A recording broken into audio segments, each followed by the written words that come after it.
এই রাস্তা দিয়ে একা যাব, এই রাস্তাটা অনেকটা শুনশান থাকে। আমার আবার ভূতের ভয়। দেখা যাক, একাই যাই সাহস করে, কপালে যা আছে সেটাই হবে। আরে ভাই, তুই কতক্ষণ ধরে ঝুলবে? আমি তো যাবার পথে দেখলাম তুমিও ঝুলছো। কি ব্যাপার, এতক্ষণ ঝুলে তোমার তো কষ্ট হবে। হ্যাঁ, তুমি নিচে কেন পড়ছো না? আর ভাই, আমাদের তো ঝোলার কপাল, সেই থেকেই ঝুলছি। আর উপরলে ঝড়ও দিচ্ছে না। ঝড় দিলে আমি নিচে নাই পড়ে যায়, তাও হচ্ছে না।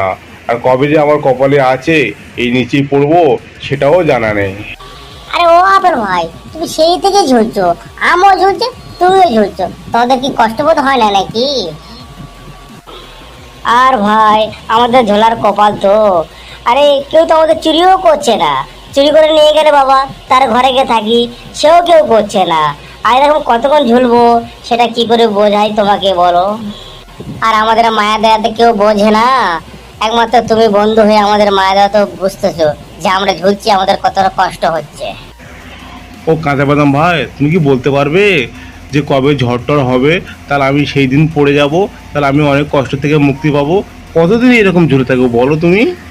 আরে ভাই, আমি তো নিউজ ফিউজ দেখিনি, আর বলতে পারবো না কবে ঝড় ফড় হবে, সেটা আমি জানিই না।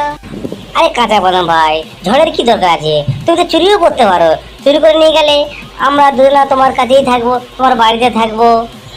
না বাবা, আমি ওই চুরি ফুরি করতে পারবো না, আমারও ভয়। এই পাড়া লোক দেখলে না আমাকে খুব মারবে, বলবে এই আম চুরি করে নিয়ে গেছে আর আপেল চুরি করে নিয়ে গেছে। বাবা, আমি ওর মধ্যে নেই।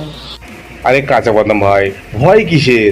আমরাই তো নিজেরা সাক্ষী দেবো যে আমরা পড়েছিলাম, এই ভাইটা আমাদেরকে গুড়িয়ে এনেছে। হ্যাঁ রে ভাই, আমরা যদি সাক্ষী দিই, পাড়ার লোক কি করবে? না বন্ধুরা, তোরা দুজন থাক, আমার ভয় হচ্ছে। আমি আসি এখন, পরে দেখা হবে। ভাই, আমি বাড়ি যাই, পরে দেখা হবে তোদের সাথে। কারণ আমার খুব ভয় লাগছে, তোরা যা কথাবার্তা বলছি, আমার এখানে থাকাও যাবে না। আমিও মারকে ফুলে ফার্স্ট হব।